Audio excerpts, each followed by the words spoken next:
Welcome in. Tuesday is in the books. Another 49er from 2025 has signed elsewhere.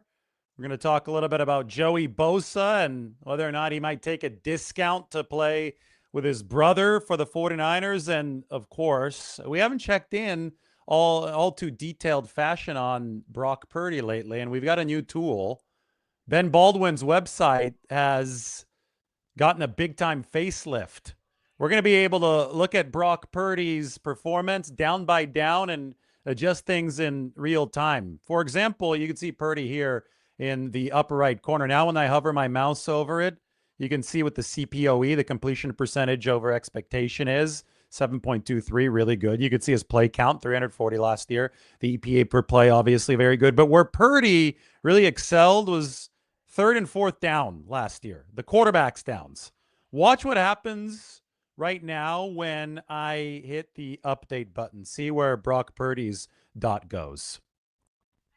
Yes, he slid all the way up here. Massive gap between Purdy and everyone else when it came to efficiency on third and fourth downs last season. Anyway, we can have a lot of fun with that and with the team tiers, but let's talk about Brian Robinson Jr. 49ers running back has signed with the Atlanta Falcons, one-year deal worth about $2.5 million. So it's going to be the B-Rob backfield in Atlanta. Bijan Robinson, Brian Robinson goes from backing up Christian McCaffrey to backing up Christian McCaffrey's offseason workout partner in Bijan Robinson. The reason why the 49ers let go of Brian Robinson, that's something that we had talked about for a while. I don't think they're all too interested in re-signing him, is because he didn't score well when it came to receiving out of the backfield. This is yards per route run, which is a good stat because it's going to look at how many routes running back or any receiver actually runs. And that way you can gauge efficiency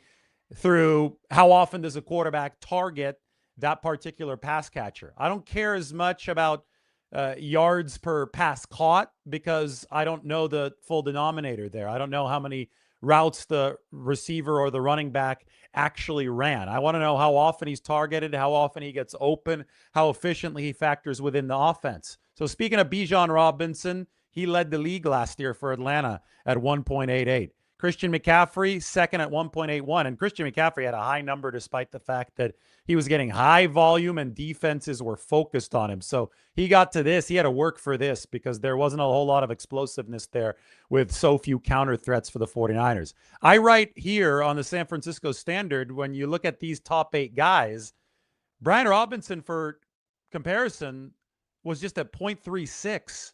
He was a full yard plus worse than number 8, Breece Hall. He just was not an efficient receiver coming out of the backfield for the 49ers. In fact, there are only 2 backs ranked beneath Brian Robinson Jr. last year in yards per route run. So 2 backs ranked beneath him when you talked about the efficiency for running back coming out of the backfield. One of them was Jordan Mason, whom the 49ers traded at about this time a year ago. So the common denominator between the backup running backs whom the 49ers have discarded, both good runners. Nobody's saying that Jordan Mason or Brian Robinson Jr. were poor runners, but neither of them performed well catching the ball out of the backfield. For whatever reason, the trust wasn't there with Brock Purdy and Mac Jones, the 49ers quarterbacks, and you just absolutely have to have that in a system that is going to be throwing to the running back position a lot. I think that the 49ers have a lot of belief in Jordan James, and if the season started today, Jordan James would be the running back 2. Lombardi herself went to the same high school as Jordan James, Brentwood Academy, Nashville, Tennessee. Then he went to the University of Oregon, and the 49ers love the fact that Jordan James didn't fumble a single time at Oregon. So he's got good hands in the ball security game, but he has good hands in the receiving game too. We just haven't gotten the chance to really see much of him. He played in garbage time against the Seahawks in the postseason. And the 49ers do like his ability to pass protect. You know, one thing that I will say is that John Lynch has a really good relationship with Dan Lanning, who's the head coach of the Ducks.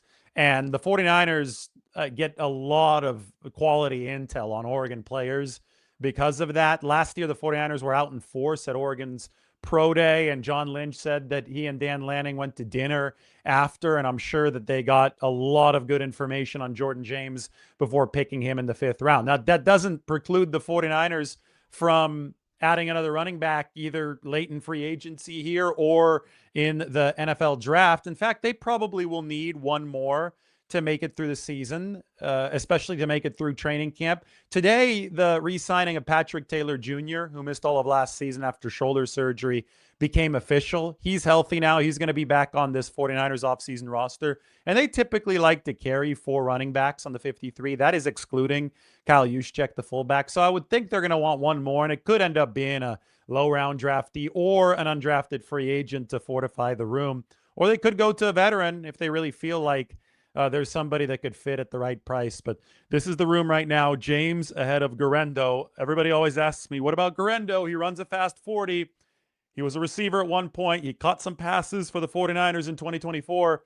Just don't think that Guerendo is as natural of a football player as somebody like Jordan James. I think the running style is a little bit upright. He converted from receiver to running back, was surpassed immediately by Brian Robinson Jr. last year on the depth chart when Robinson came over in that trade from Washington.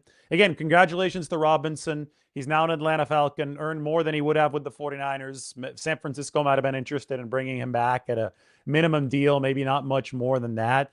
But they need better receiving skill set at running back too. If they're going to give Christian McCaffrey the type of breathers that he might need coming off a 413 touch season, it's going to be necessary not to have such a steep drop off when it comes to trust in the receiving ability of your running back. And I presented the stats that were problematic for the 49ers this past season. Quarterback deals today: Zach Wilson to the Saints, Joe Flacco to the Bengals, Trevor Siemian to the Falcons alongside Brian Robinson Jr., and Andy Dalton to the Eagles. That is official. Andy Dalton to the Eagles. He's going to replace Tanner McKee, the Stanford product, as their backup. Did you guys see that Stanford football is going to be holding one of their spring practices at the 49ers' original home, Kezar Stadium, in the corner of Golden Gate Park out in San Francisco? That is coming up early next month. I think it'd be super cool if the 49ers held an OTA practice over at Kezar, which, again, that was home base for the 49ers for a couple decades, from the mid-1940s all the way up until the early 1970s when they moved down to Candlestick Park. It was enclosed, originally built for the San Francisco Giants, who start their season tomorrow against the New York Yankees. I got to meet Tony Vitello, the Giants' new manager, at the Rise of the 49ers film premiere. That was I think it was last month. It was in early February. Yeah, I was down at the New Mission Theater.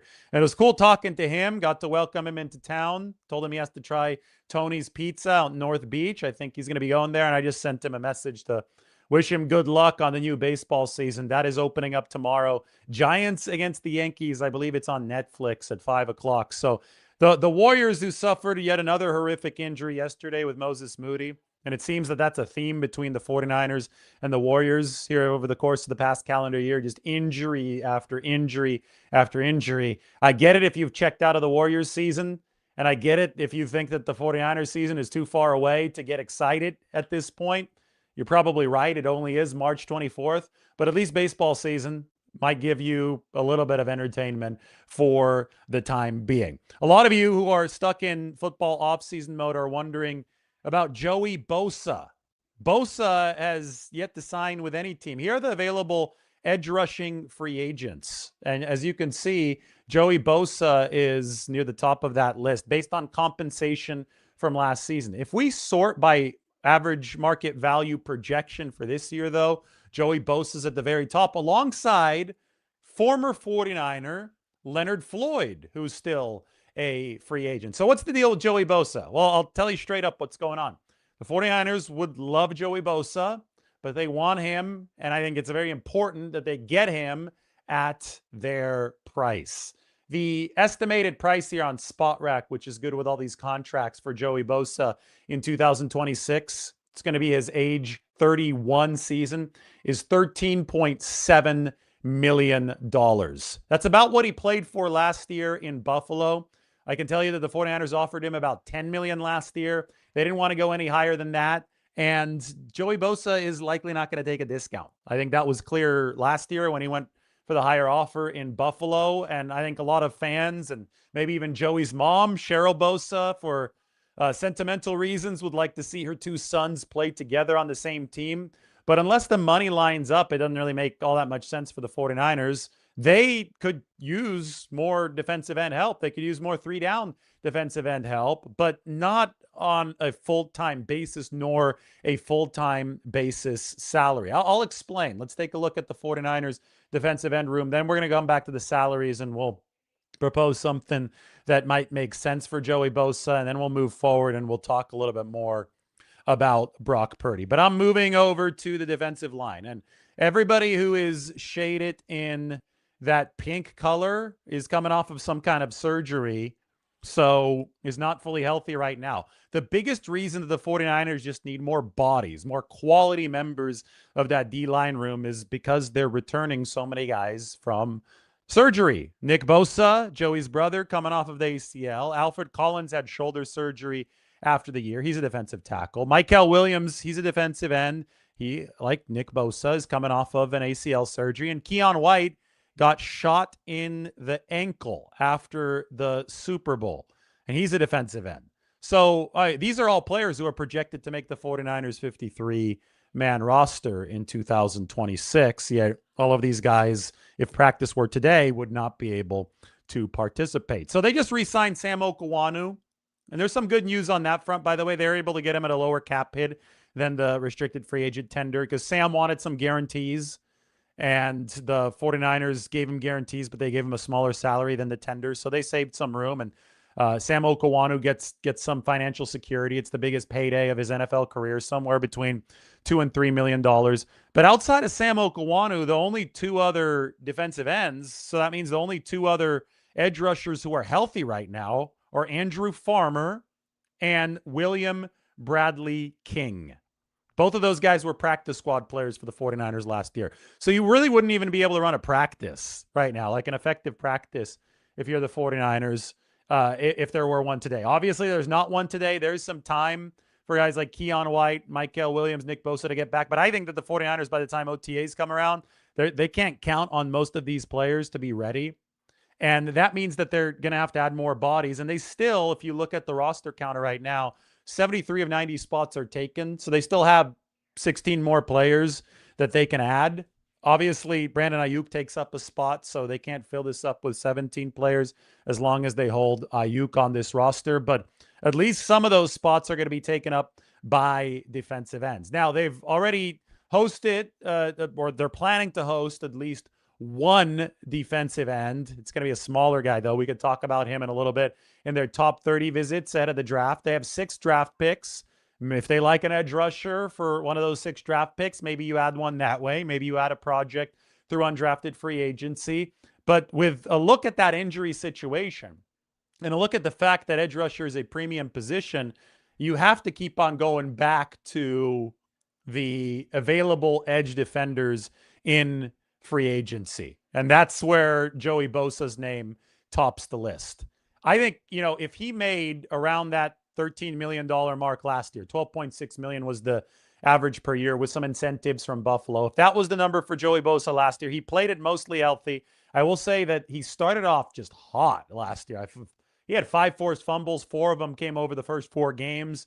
I think he trailed off a little bit. I think that he did have a full-time role with Buffalo. I think that it was a lot of strain on his body over the course of the whole year. And I don't think that the play was as productive for Joey Bosa late as it was early, but it was still a bona fide solid year for Joey Bosa. He actually was voted to the Pro Bowl.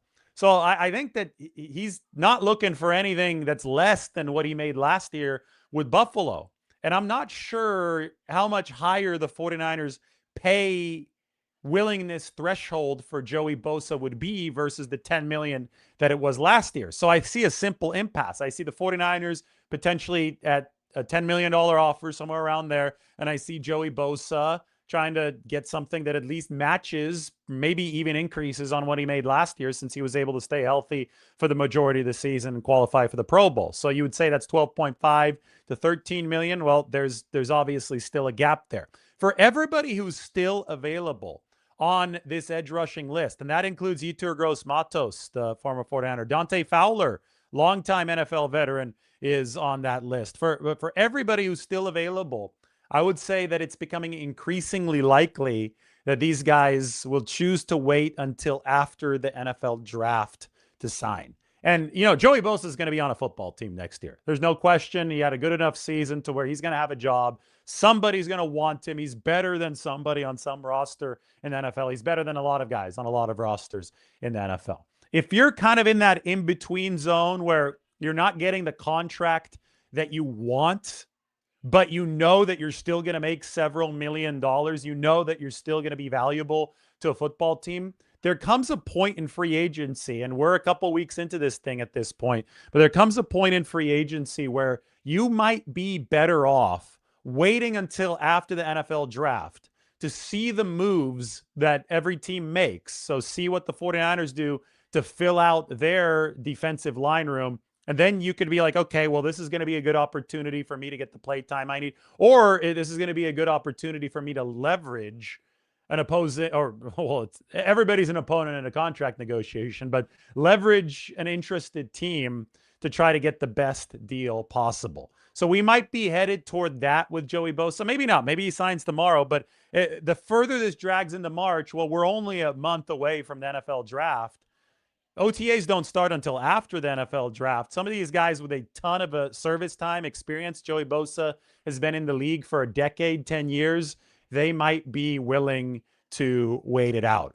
Cool trivia on Joey Bosa, by the way. He was, at the time when he was released by the Chargers, he was the only remaining link to San Diego as far as players went in that organization. It's sad that the Chargers aren't the San Diego Chargers anymore. It's sad that they had to move to LA. But Joey Bosa, 2016 product, came into the league with the San Diego Chargers, and that was his first team. They moved to LA and then obviously played for the Buffalo Bills last season. All right, so we're going to open up the Ben Baldwin website because it is such a fun place to look, because one of their main points of discussion today is going to be Brock Purdy, and have the 49ers set him up for another MVP run. This is somebody who's already finished as an MVP finalist for the 49ers. This is somebody who did not have appropriate receiving help last year, but still delivered at a very, very high level.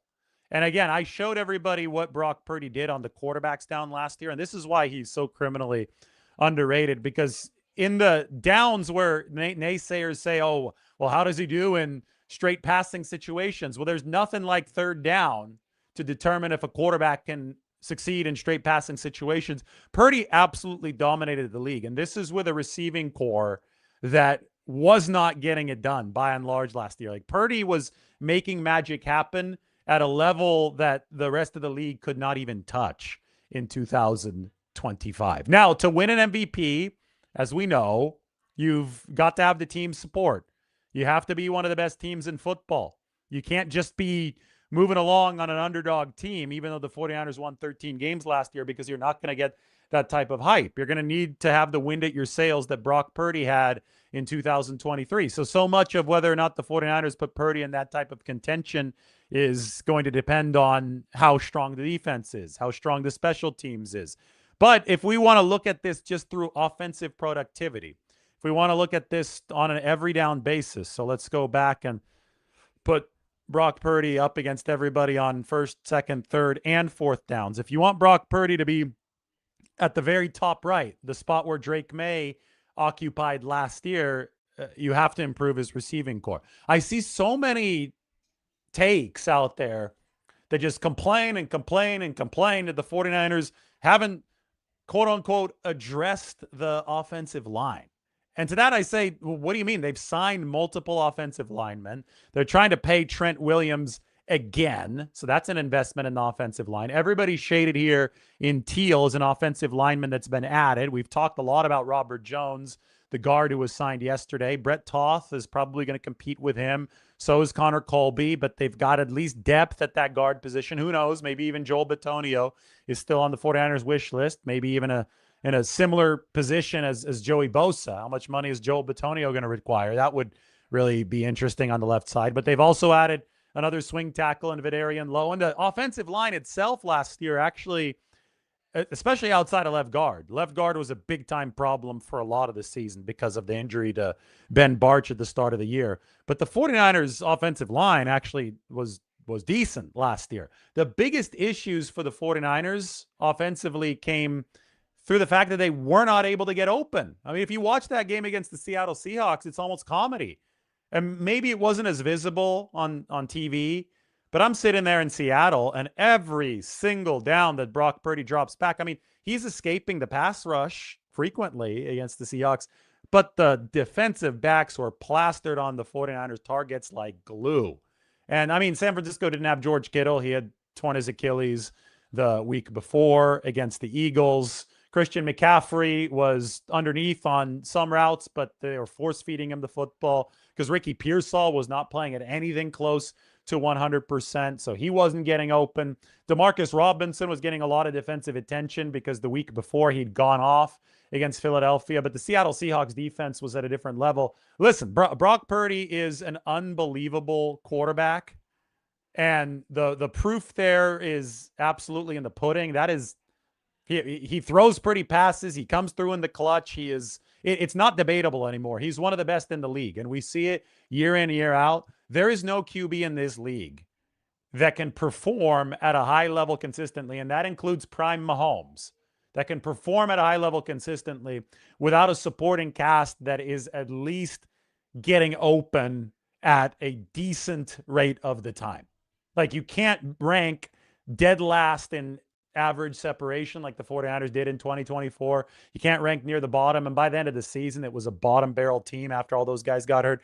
You have to support the quarterback in some way. Maybe Purdy can scrounge out victories against bad teams, against bad defenses if he doesn't have anybody helping him.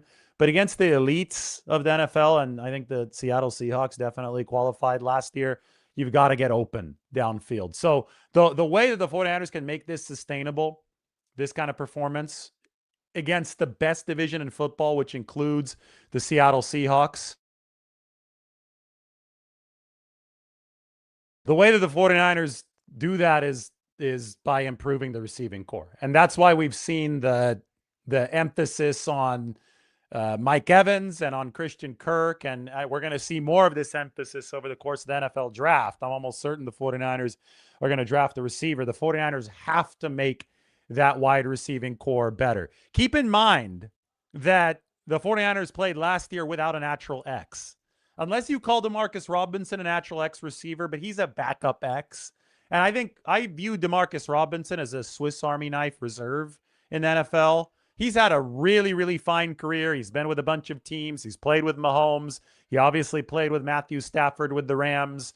Now has played with Brock Purdy. He can play all three of the wide receiver positions. And to DeMarcus Robinson's credit, he can play the X.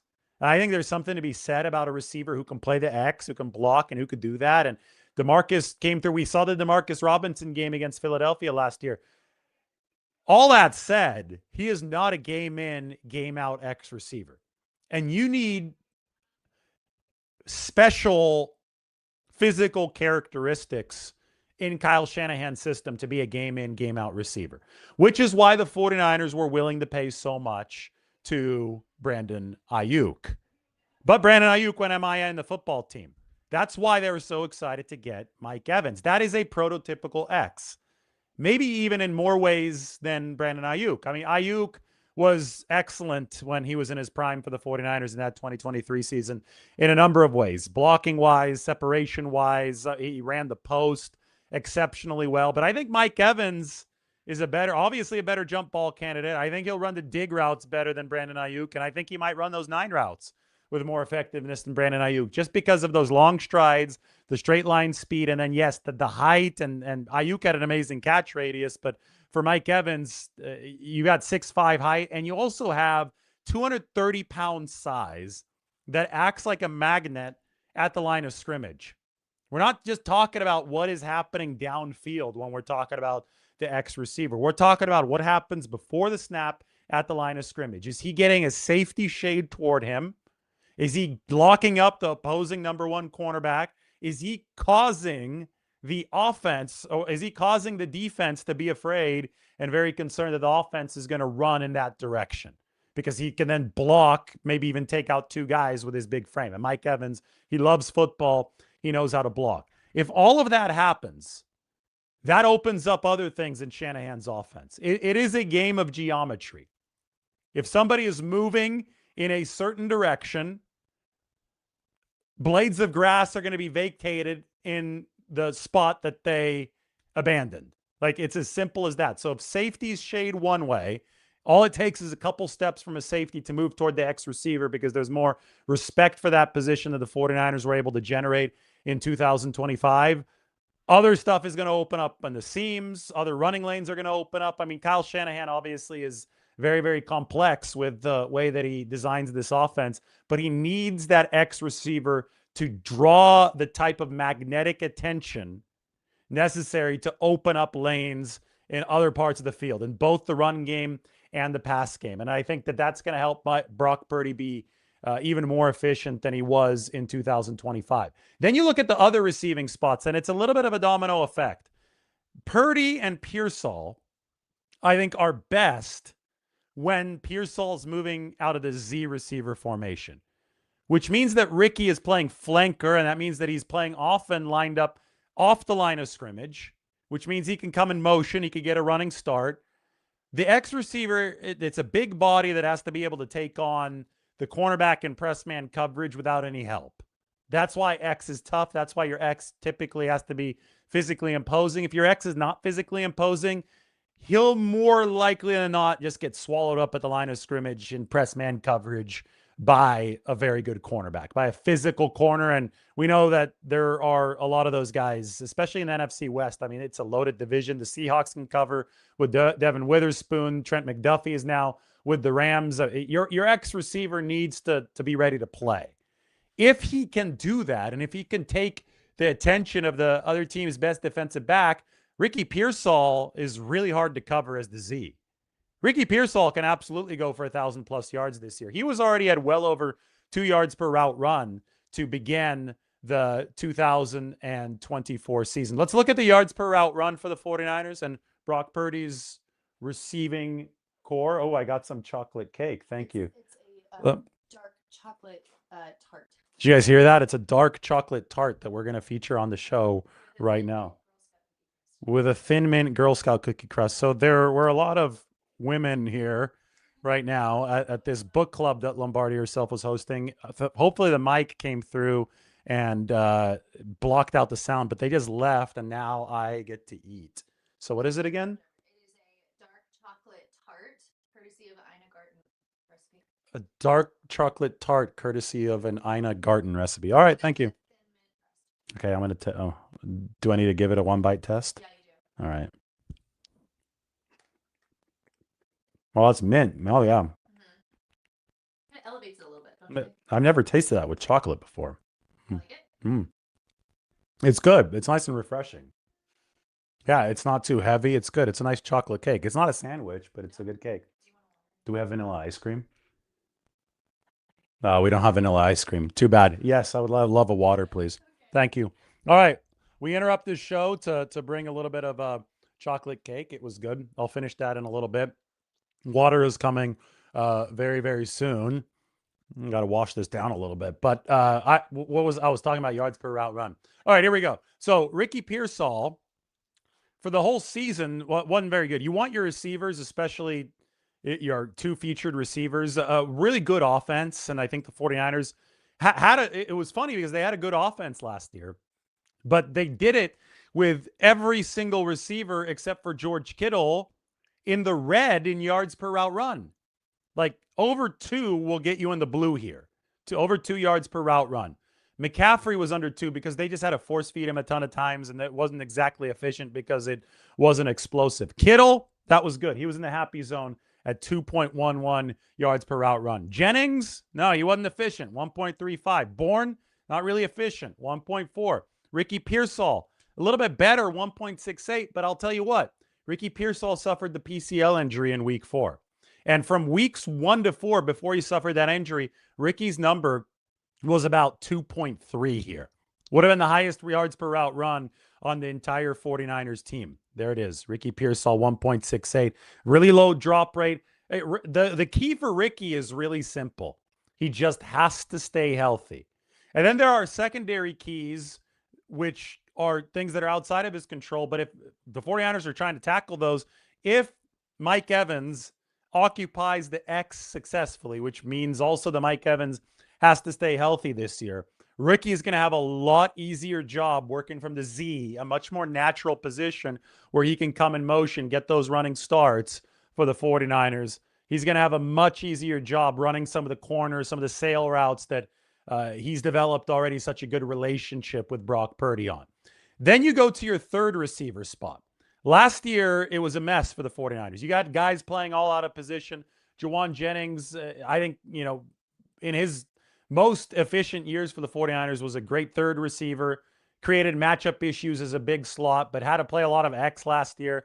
His biggest game actually was as the Z against the Rams back in week 3 of the 2024 season when he went crazy against the Rams down at SoFi. But his biggest games have not come as the X, because there are different responsibilities that go with playing that X receiver position. Here's a look back at the 49ers depth chart for this year. Evans and Pearsall to X and the Z. Who's going to play the F? Well, as of right now, we're going to pencil in Christian Kirk. Oh my goodness, that water tastes good. We got one of those new water filter systems. It's really refreshing. It's really, really refreshing. This is good. Anyway, Christian Kirk, 49ers hope that they're refreshed by the new receivers that they're bringing in. Kirk, what's wild to me is that they've already gotten faster for Purdy without even hitting the NFL draft. It's not that easy to get faster in free agency, especially if you're doing it on a budget like the 49ers had to with their salary cap issues, because guys are older. Christian Kirk is 29. But the probably the most staggering stat of this entire offseason is that Christian ran 3 times as a ball carrier in the wild card playoffs where Houston beat Pittsburgh. His MPH, those 3 times, was faster in all 3 of those instances. It was 19, 19, and 20 miles an hour. Was faster than any time that a 49ers ball carrier recorded on the offensive side of the football in 2025. So that's how slow the 49ers offense was with all of its injuries last year.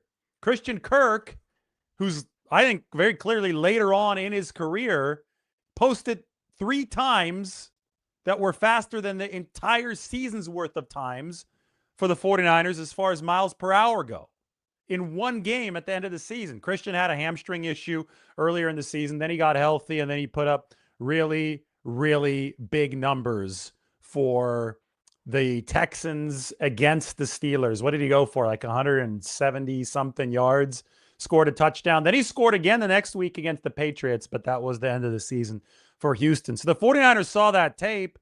They saw a guy who can get open. I mean, Christian Kirk, yeah, he can move. He can still move. We know he can run, but I just think that he's crafty and he can get open. I mean, anybody who's put up a couple 1,000-yard receiving seasons in this league knows how to get open. They've got some craftiness to them. And Christian Kirk back in 2021 and 2022 straddled 2 teams as well. One was with the Cardinals in 21. Then he went to Jacksonville on the big money in 2022. Put up 1,000 yards in both of those seasons. So he's not that player anymore.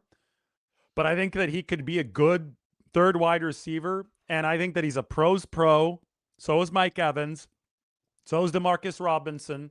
And those guys, those vets that have been around this league for quite some time, you want Ricky Pearsall, you want Jordan Watkins, you want Jacob Cowing absorbing from them.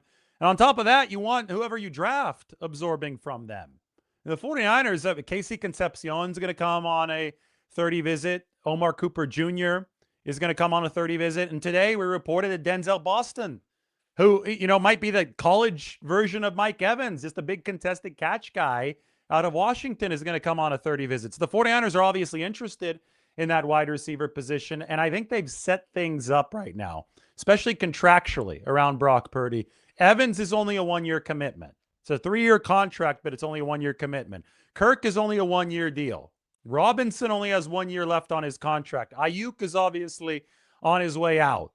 The only receiver on this 49ers team, outside of Ayuk, who doesn't really count, but the only receiver on this team who's going to be under contract past this 2026 season, who has scored a touchdown in a 49ers uniform, is Ricky Pearsall, which almost verifies that they have to draft a receiver. And it looks like it's a solid class, especially around the time that the 49ers pick.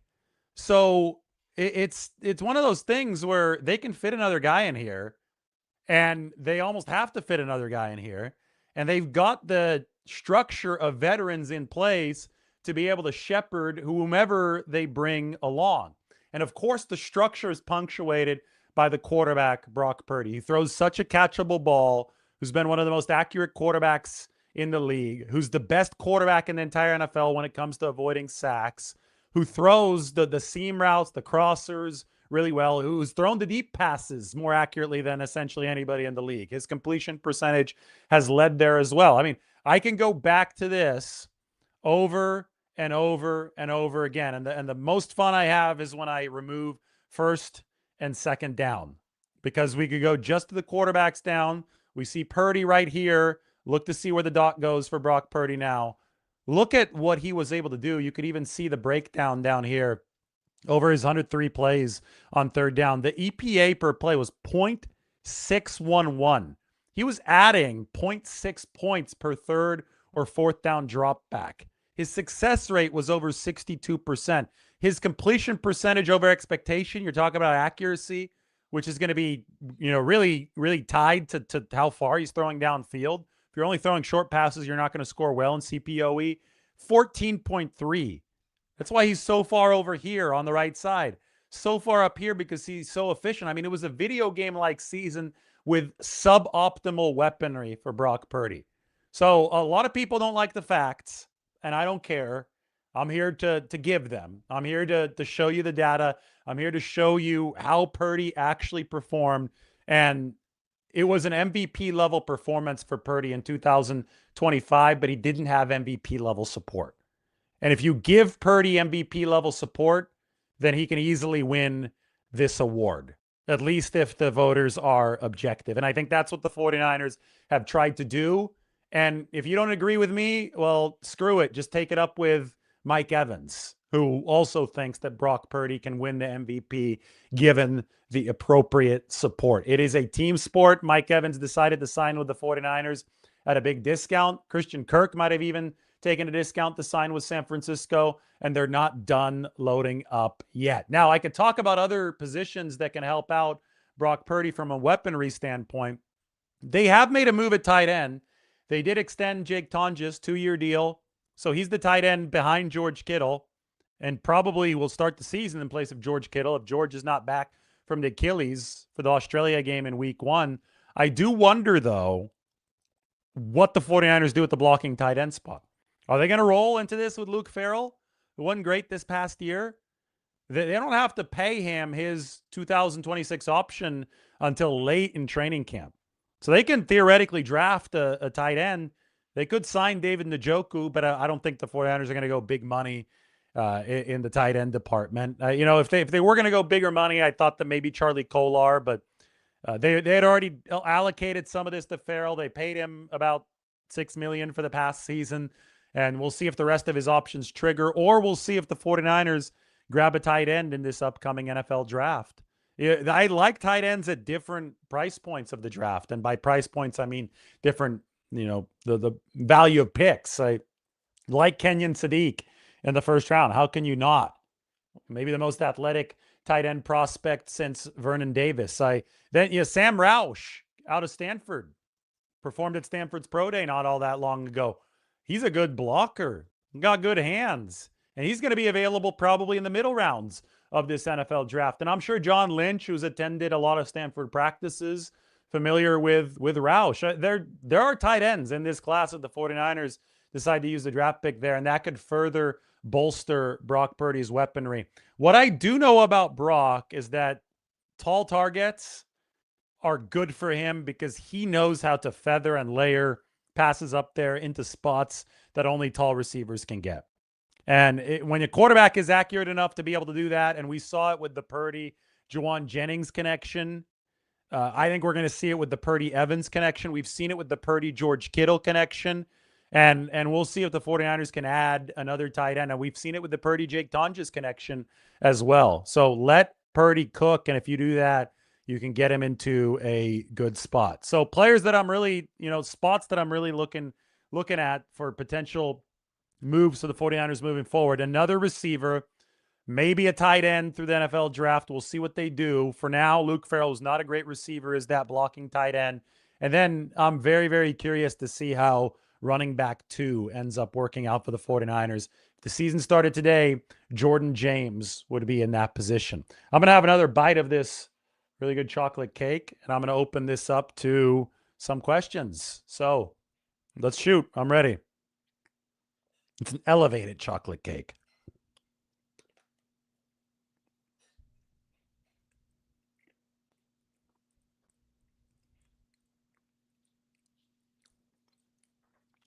Thanks, Alfred. You say that you like real reporters. Well, I'm glad that you love this channel. This is the best one that there is. This is the most objective one that there is. So I appreciate King Alfred a lot. He didn't think that his comment was going to get that treatment. Got him. That was fun. It has, this is where you're going to get the most objective, truthful 49ers takes.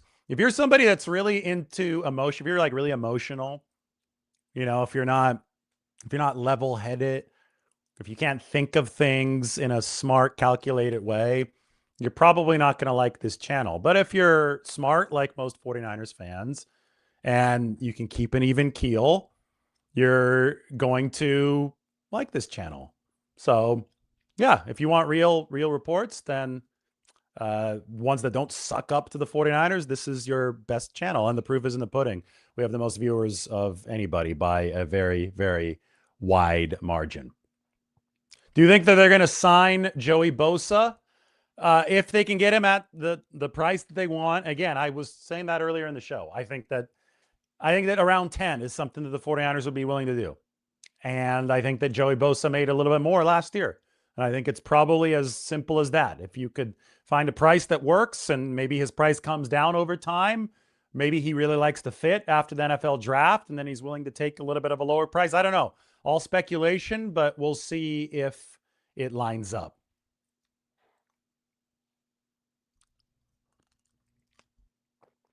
A lot of smart fans here. Yes, Joy is one of the smart fans. See you commenting a lot. I'm not sure. Kyle Van Noy definitely passed his prime. He's 34 years old. I really would. I think the 49ers, by the way, are expanding the edge profile with Raheem Morris as the defensive coordinator. I think you'll see more guys who have played in a 3-4 like Kyle Van Noy, who can drop back a little bit into coverage and still rush the passer. I think that those are going to be the types of players that the 49ers try to broaden their horizons toward when it comes to the edge rushing spot. John Lynch hinted at that, but I'm not sure if Van Noy in particular is going to be somebody that the 49ers would target as a big help. Now, he was a good player for a long time, but again, 34 years old. 49ers might go a little bit younger there, even though I wouldn't be surprised if more veteran help came in at the edge rushing position.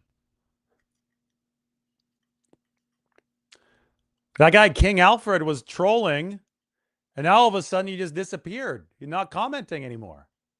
That's the funny thing, you got all these people that are keyboard warriors. They go through the comment section, and they're typing, and then all of a sudden they see their name up on the screen, and then they disappear.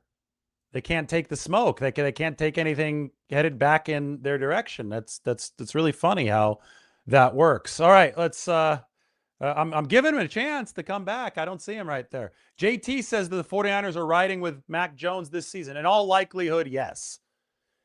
I mean, there could be a scenario in which somebody offers you something crazy like a first-round pick, and Kirk Cousins wants to come to your team for cheap, to where you're insured at quarterback 2, to where you're not an injury away from the season ending, right? Because last year, Mac Jones saved the 49ers. There's a scenario where the 49ers can actually make a profit, but it's not a likely one. The most likely scenario is that Mac Jones remains with the 49ers as QB2.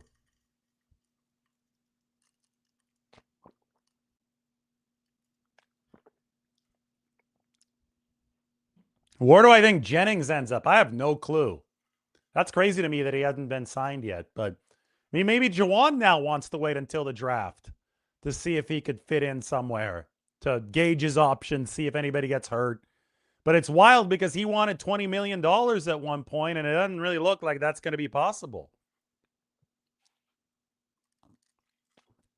Do I think that they force Ayuk to show up? Well, I made a whole video talking about the potential strategy there. I don't know exactly what they're going to do. I think that it's in there. Like, if I'm running the 49ers, it seems to be in the team's interest to not let Ayuk go until he forces you to let him go, right? And he doesn't he's not getting paid until he actually shows up. So if I'm the 49ers, I consider it. I really do. That option bonus, the $25 million, doesn't kick in until September 1st. It is not due until then. So if Ayuk continues to be away from the facility, he's not owed any money. There's no downside to the 49ers holding him on the roster, minus the one roster spot that he's taking up. But then by the time, if he doesn't show up at all, and I think that he might show up to force an issue, but if he doesn't show up at all, you could just hold him indefinitely into the season and put him back on the left squad list, which would be crazy, right? But I think the 49ers, like, until Ayuk blinks, you could afford to do that. I don't know if they're planning to do that, but you can afford to do that. And I'll get my popcorn ready because this could get interesting.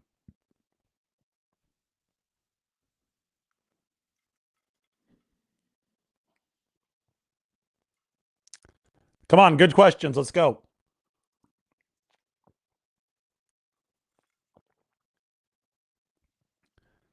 Question, which of the two 49ers defensive tackles, West or Collins, is the higher ceiling? I think that they're very, very different defensive tackles. Collins is long. Collins is going to bat down a lot of passes. Collins might have a higher pass rushing ceiling because of his length. West is a fire hydrant. They're both 320 plus. So they're both big defensive tackles, and they're both run stoppers with different styles. West is going to be more of a one technique. So that's the nose guard position, right? And Collins is going to be more of a 3 technique with the length. Think about Eric Armstead or DeForest Buckner. So I think that they're complementary skill sets for sure. I think that it's cool that they were in the same draft class. But you're going to have CJ West lined up on opposing centers a lot more often than Alfred Collins, which is where we got the famous soundbite from CJ West last year after he got drafted. I like to abuse centers. Really jovial, good guy. I really like CJ West. They're just different types of players, so it's really hard for me to talk about ceiling and compare ceiling if they're doing slightly different things. And West is going to be a fire hydrant, block absorbing, nose guard, one technique type, I think, at his very best. And Alfred Collins is going to be a good pass rushing 3 technique if he could develop those skill sets over the course of his NFL career. They did both get their first sacks in the same game. Indianapolis, right? This is true. West, toward the end of the season, was getting plenty of pressure. Now, West is typically going to have the easier pass rushing matchup if he's playing out of more of a one tech. He's going to get to work against centers and right guards a little bit more. The 3 tech is usually working against the left guard, who's the best pass protecting interior lineman typically of an opposing line. So they're going to be different matchups and different skill sets needed. And of course, the 49ers are going to run different stunts and things like that. So you want athleticism and you want versatile ability across the entire board of your defensive tackle positions. But I think it's really important to note that these guys are different body types and are going to be executing with different techniques up front.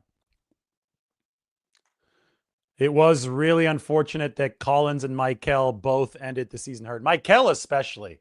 Man, I think he's going to be special. He was already absorbing double teams at one of the highest rates in the league. And it's one of those things where I think his ability to set the edge on run defense was one of the most valuable dominoes for the 49ers last year. And as soon as they lost it, they really slid defensively against the run when he tore his ACL there at MetLife Stadium.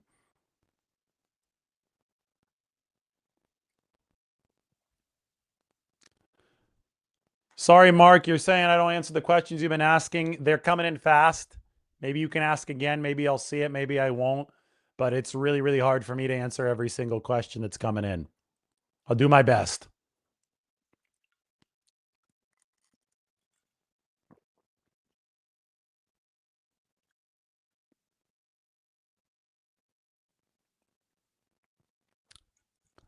I am looking for more questions. Joey Bosa has an injury history. Why would he be a good fit?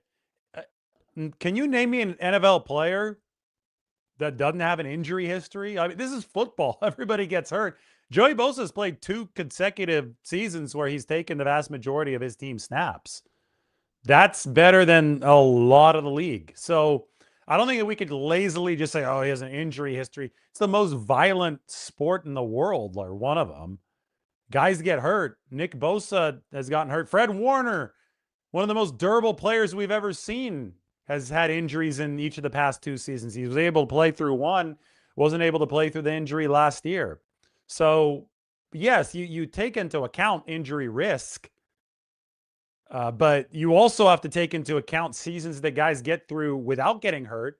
And when you take that stuff into account, you set the price for players at something that is fair to you when determining to absorb that risk. So you don't go out and pay Joey Bosa $17 million a year, $20 million a year. You set your price at 10 or whatever it is for the 49ers, and you go from there.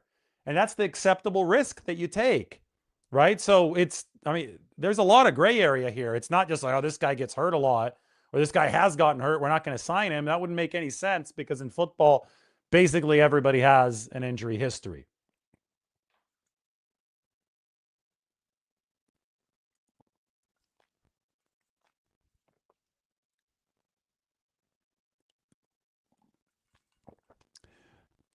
Can I answer basically everything that comes across my screen that I have a chance to answer?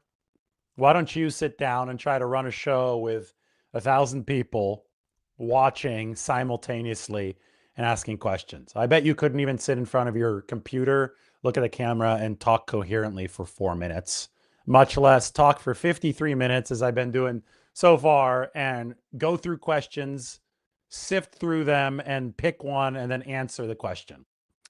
It is not easy at all. So I'm not going to get to everybody's question, because it quite literally is impossible. And I don't think anybody watching in the comment section has the skill set necessary to do what I'm doing in this chair right now, which is why you guys are watching and not talking live.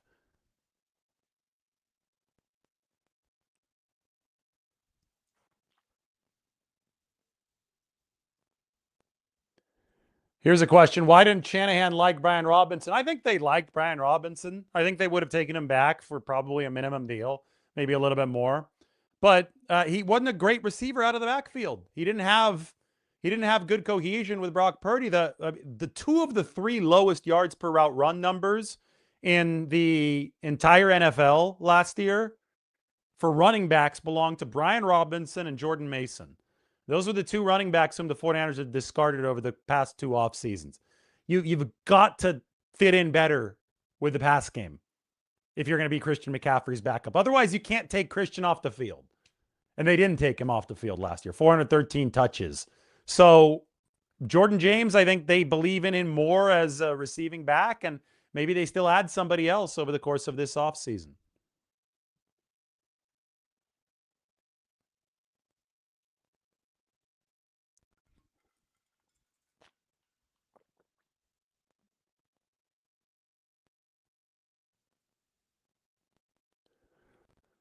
Oh man, we got a few questions now. Now I got to pick one. Tony asks, what about safety? Any free agent targets? I don't think the 49ers are sold on Jair Brown or Malik Mustafa. What do you think? I haven't had a chance to talk to Raheem Morris yet. He hadn't had a press conference since they brought him in to replace Saleh as the defensive coordinator. So I'm actually really, really curious about this. Here's what I'll say about safety. And I have the roster right now. I shaded Marquise Siegel's position in gray because I think that's an uncertain position. Like uncertainty gets a gray shade here. Typically, the 49ers carry 4 safeties on their 53-man roster. I can only project 3 to make the roster right now. Siegel, Mustafa, Jair Brown, who's on his final contractual year. So if I could only project 3, unless Derek Canteen or Derek Forrest make the 53, well, then you're looking at the 49ers having to sign somebody just to get to that 4th safety that they usually carry. So safety is a position that they have added late in free agency before. We could even look at the available safeties. I think it's a really good question that you brought up. Let's go to safeties and look at the guys who are still out there. It's got L'Jarius Sneed listed as a safety, which is weird. I guess just a DB, but here you go. We have it on this website. These are the guys that are still available. We can sort all of this by the projected market value of these safeties. Harrison Smith at age 37 is still out there. Kyle Duggar is out there. He made $14.5 million with Pittsburgh last year. There are actually quite a few names here, like guys that you probably recognize. Jimmy Ward, he's going to be 35 next year, is on there. And these are going to be cheaper guys, kind of like Deshaun Gibson was when the 49ers signed him before 2022. Richard Sherman has been beating the drum for the 49ers adding a veteran safety who knows the system, who could direct things around. Now, what exactly is the system? Well, we'll see, because we don't really know precisely what Raheem Morris and the new DB coach, Jerry Gray, want to run. So, Ronnie Harrison was last with Atlanta, so he was last with Raheem Morris. I'm not necessarily saying that they're going to go with somebody who played for Morris last year, but I think that the new DC, who has a DB coach's background, is going to have to sign off on it. And if it's going to be Mustafa or Brown or Siegel or any combination of those 3 guys, Raheem Morris is going to have to sign off on it. All I know is that one spot is open, and I think that the 49ers are either going to have to add through free agency or the draft. But safety has been a position where the 49ers have been able to add late in free agency before. Deshaun Gibson was a cheap and very, very effective player for them. All right, that's it. 58 minutes in. Everybody, thanks for watching. Hit that subscribe button. It has been a lot of fun. What a good show for Tuesday night. I enjoyed the interaction. I'm going to go finish enjoying this chocolate cake. We'll talk to you all very soon.